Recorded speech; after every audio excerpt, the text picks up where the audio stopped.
bi jiitu mooy dañu jàpp ne institut bi ak lycée Ablaye Niass ñoo bokk turandoo ñoom ñaar ñëpp maam El Hadj Ablaye Niass lañ leen tuddee te yàlla def na amoon nañ fi ay relation yu yàgg institut bi ak lycée bi defoon nañ jumelage muy des fois waa institut bi doon nañ ñëw ci lycée bi di ñëw ci institut bi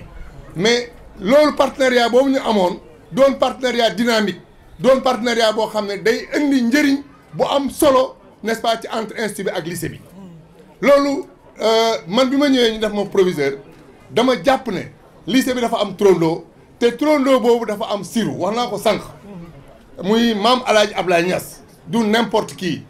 kilifa la boo xam ne buñ ko tuddee école boobu war na mun a doxin boo xam ne day wundu ki ñu ko tuddee. bi tax par exemple ñuy xalaat tey di nouer ay partenariat ak ay organismes yu mel ni institut bi pour que effectivement lycée bi ubbeeku lycée bu ubbeekoo lañ fay def nit ñi war nañ ko mën a xam actuellement te lañ fay def lépp njëriñ la pour ay doomu aadama njëriñ la pour xale yi njëriñ la pour jigéen ñi d'autant plus que ñun suñu ay autorité président de la république suñu ministre n'est-ce pas de tutelle monsieur Dame Diop li ñuy wax actuellement tey mooy employabilité et emploi des jeunes te yaakaar nañ lycée Ablaye Niass c'est un bras n'est-ce pas du ministère qui doit travailler n'est-ce pas à développer l'employabilité et l'emploi des jeunes c'est la raison pour laquelle yaakaar naa ne convention bi ñu waaj signé c'est pour li koy wund lépp mooy lépp luy jëmal ndaw yi kanam lépp luy mën a jox ndaw yi métier lépp loo xam ne dina mën a permettre ndaw yi ñu am liggéey am n'est-ce pas li nga xam ne dinañ ci war a sukkandiku pour mën a am ay ressources yoo xam ne dina leen mën a permettre ñu développer donc loolu mooy beneen raison bi nga xam ne jàpp nañ ne moo war a tax tey ñu signé convention cadre bi war a lier le lycée technique El Hadj Ablaye Niass et l'institut islamique El Hadj Ablaye Niass n'est-ce pas de Medina Baye donc jàpp naa ne tey lycée technique bi am na domaine yu bëri yoo xam ne da ciy liggéey muy domaine industriel mais muy domaine tertiaire parce que tey boo jàngee alxuraan mbaa nga jàng arabe mbaa nga am ci ay diplôme boo amul métier boo xam ne mun na ko jëmmal xëy na di nga am liggéey de mais xëy na di nga liggéey ba ngay am xëy na mun na la ñàkk gënal aussi mais tey boo amee métier boole ko ci ak njàng mi nga jàng ci institut bi loolu dina favoriser n'est-ce pas nit ki war a très rapidement d'être employable et n'est-ce pas pouvoir n'est-ce pas avoir un emploi le plus rapidement possible donc lycée bi ci loolu la taxaw tey ñu xool ci nitu institut bi ñi fiy jàngee xale yi fiy jàngee nan lañ leen war a mun a jox métier pour que métier boobu mun leen servir ëllëg ak si bu ñu paree seen formation n'est-ce pas au niveau de l'institut mais rax ci dolli yemuñu ci institut bi rek mais lépp loo xam ne la communauté niassène moo ko njabootee taxaw nañ tey à travers jumtuwaay yi ñu am ñun ñu ànd ak ñoom accompagner leen pour que effectivement ñu mun leen jox un métier leur permettant n'est-ce pas d'être employable et de pouvoir trouver un emploi n'est-ce pas décent loolu mooy mbébétu convention bi en tout cas Cheikh Mahi Mouhamina ñu ngi lay béral ñun suñu taxawaay sa wet pour wane ne convention bi du lu ñuy signé rek mais day loo xam ne bu ñu ci paree dañu am commission technique boo xam ne ñooy toog ñu xool nan lañ koy jëmalee ba xam yan action lañ war a dérouler le plus rapidement possible pour que effectivement li ñu signé tey fii yàlla mun a def par exemple mu am jeexital ci biir famille bi am jeexital ci biir communauté bi mais am jeexital également ci développement lycée technique El Hadj Ablaye Niass en tout cas moi je pense bien que maa ngi tàllal loxo ñëpp di xamal ne lycée technique El Hadj Ablaye Niass dañu am ambition ñun doon le premier lycée technique du Sénégal et de la sous-région donne un lycée d'excellence et pour ce faire yaakaar naa on a besoin de toute la communauté on a besoin de l'accompagnement de tout le monde pour que effectivement lycée technique El Hadj Ablaye Niass donne benn lycée de référence un lycée d'excellence maa ngi leen di gërëm di leen sant seen déglu di seen teewaay maa ngi leen di gërëm di leen sant à très bientôt merci. rahim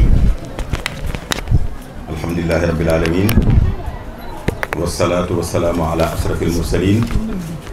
sayyidina muhammadin sayyidil awwalin wal akhirin wa ala alihi wa sahabatihi wa ala tabi'in wa tabi'ihim bi ihsan ila yawmi din rabbi shrah li sadri wa yassir li amri wahlul uqdatan min lisani yafqahu qawli maa ngi wax ñi fi teew ñëpp ne asalaamaaleykum wa rahmatullahi taala wa barakatu di leen dokkeel di leen tatagal di bëggee seen teewaay di rafetlu li fi xew yëpp di tënk rek sama wax ci benn nettali boo xam ne daf may tënkal wax ji nga xam ne waa Égypte Masra moom lañ fi wax waa Mauritanie moom lañ fi wax ñi wax ñëpp ci école bi loolu lañ fi wax nettali bii daf koy jëmmal. dafa am benn waay boo xam dañ ko fal premier ministre ci Égypte mu teewee premier conseil des ministres bi mu fa jógee ànd ak escortam ànd ak policiers yeeg gendarme yeeg yooyu bi ñëwee ba buntu këram mënuñu dugg parce que ndox mi dafa système sanitaire bi dafa yàqu ndox mi ay tiwo toj fa ndox mi fees del ñi ci biir mënuñu génn ñi ci biti mënuñ dugg pour moom mënta dugg ci biir kër gi mënuñu sécurité ñi ci biir ñu taxaw ñu ne ñu def ñu ooy benn plombier mu ñëw mi ngi sol yu tilim nekk nit ku yemaay daal di dugg ci biir ndox mi arrêté ndox mi ñu évacuer ndox mi ñu ne premier ministre kay dugg mu ne déet laaj naa leen ndax leçon bi ba jàng tey jàng ngeen ko wala déet mu ñu ne ko ban leçon nga jàng mu ne tey sama xam-xam bi sama doctorat bi sama palto bi en tant que ministre premier ministre ak mboolem escorte bi ma ànd ak amul njëriñ tey ki am njëriñ mooy plombier bi nga xam ne moom lañ jëlee di fële mu mel ni benn baadoolo tey bu taxutoon ak moom suma njaboot di sànku bu taxutoon ak man moom tey du ma dugg suma biir kër kon lii ñoom loolu lañ doon junj moo tax boo demee sax ci booy jàng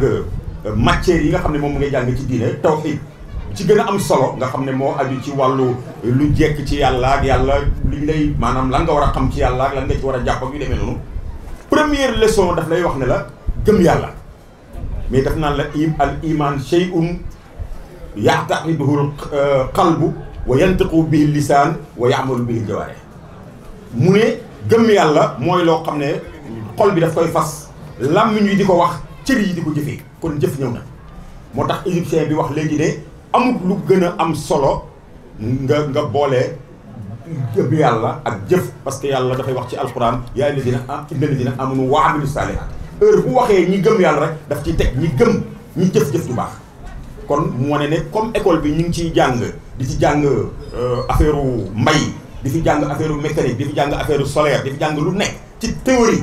yéen su ngeen ñëwutoon complété ko kon jàng moomu daanaka du am njëriñ kon loolu mooy li nga xam ne moom laa doon tënk ci li nga xam ne moom lañ fi wax di sant yàlla bu baax di gërëm nag délégation yi fi teew tey da ngeen may baal rek ma commencé ci monsieur l'inspecteur. pourquoi parce que comme moo ñu gën a jege bàyyi daf ñu doon wax ne jubóog sa gouverneur moo gën jubóog sa ministre jubóog sa ministre moo gën jubóog sa président loolu la ñu jàngaloon comme nag monsieur l'inspecteur moo gën a sës ci ñun ndax moom moo ilif njàngale mi te musumaa gis xew-xew bu am ci wàllu njàngale mu xat wala mu métti ba ñëwut kon kooku mention spéciale monsieur Goudiaby ku gëm li muy def la ku ko bugg la te ñun maanaam duñ wax duñu sànni kenn xeer waaye nag duñu sànni kenn fleur yoo xam ne mérité wu koy tamit maa ngi gërëm bu baax maa ngi rafetlu bu baax di dal xel bu baax ci ki nga xam ne moo fi représenté Bengelloune muy conseil départemental loolu dama ciy bëgg lool xam nga lu tax gouverneur sax président koy fal am na ñoo xam dañ leen di fal dañ leen di nommer ñun loolu mënuñ ci dara waaye conseil départemental moom ñun ñoo leen di wateel lu tax ñu di leen di wateel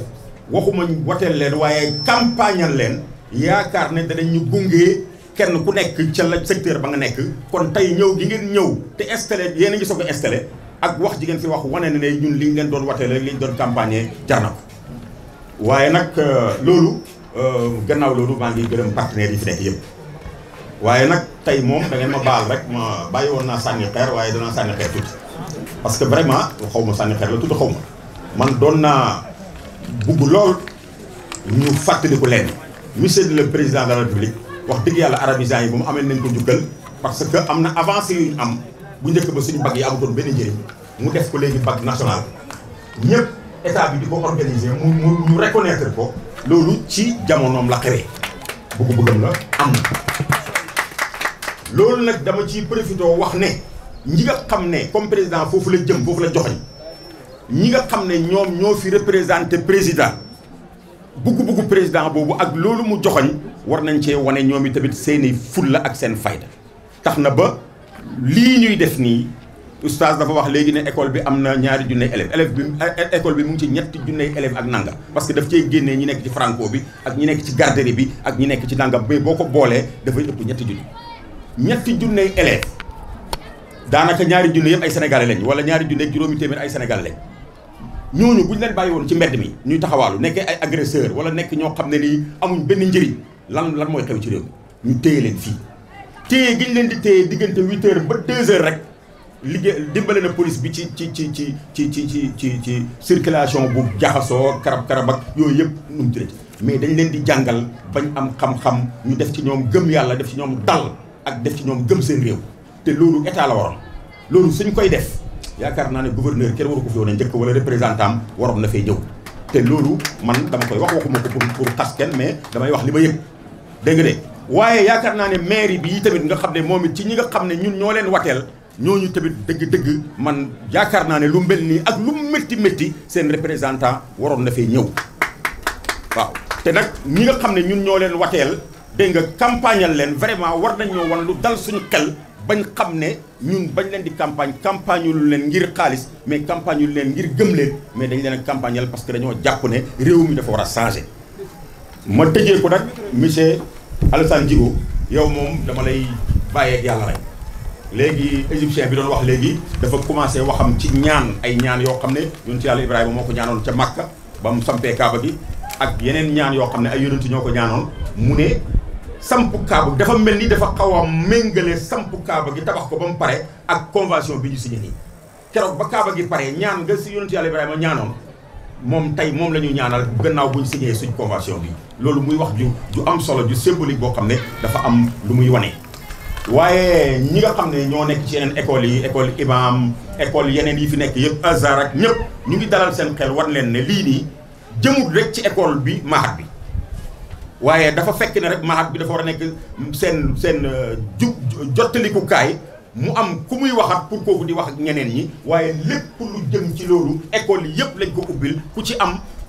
luñ information buñ ñu wax danañ ko wax école yëpp ku ci am koo xam ne tamit dafay ñëw bu ñëwee jaar ci ñun mu am benn interlocuteur moo gën a noppale ci liggéey loolu rek lañ ci jublu pour mu bañ a jaxasoo loolu na leer loolu lañ ci jubloon kon ñu ngi gërëm bu baax ñu ngi sant bu baax di ndokkeel mboolem kilifa yi nga xam ne ñoo fi teew bëgguma tudd wax nañ ko ba pare te bu ma ko répété dafa indi problème mais ñu ngi ñaan yàlla comme ni ko mu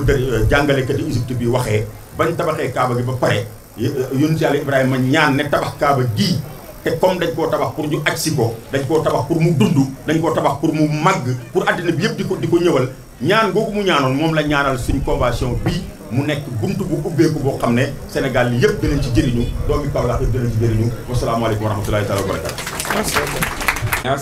Et le projet du lycée technique et commercial Abdoulaye Niass. Nous sommes en phase avec vous. Le ministère de l'Éducation nationale que nous représentons ici est parfaitement en phase avec vous. Je pense qu'en le faisant, vous ne faites qu'aider l'État du Sénégal. C'est ça l'orientation de l'État, de faire en sorte qu'il y ait un basculement, un changement de paradigme, un basculement de l'enseignement général vers l'enseignement technique et la formation professionnelle. Et c'est ça que vous avez compris et c'est pour ça que vous avez nouvellement opté. En tout cas, nous saluons cette vision, qui est une vision qui est pragmatique. L'Institut islamique, c'est une école comme tous les lycées que nous avons au Sénégal. La dimension formation professionnelle, la dimension savoir tout pour les connaissances. On sait lire, on sait calculer, on sait compter, mais aussi on est bien éduqué. Je pense que vous êtes vraiment dans toutes ces trois dimensions-là. Ailleurs, nous ne sommes pas encore dans ça, on y travaille, mais vous, aujourd'hui, je peux certifier que vous êtes dans les trois dimensions. Le savoir-être, le savoir-faire. En tout cas, nous vous encourageons à aller dans cette direction, c'est ça la bonne voie. Sinon, autrement, on va droit vers le mur. En tout cas, merci beaucoup, merci.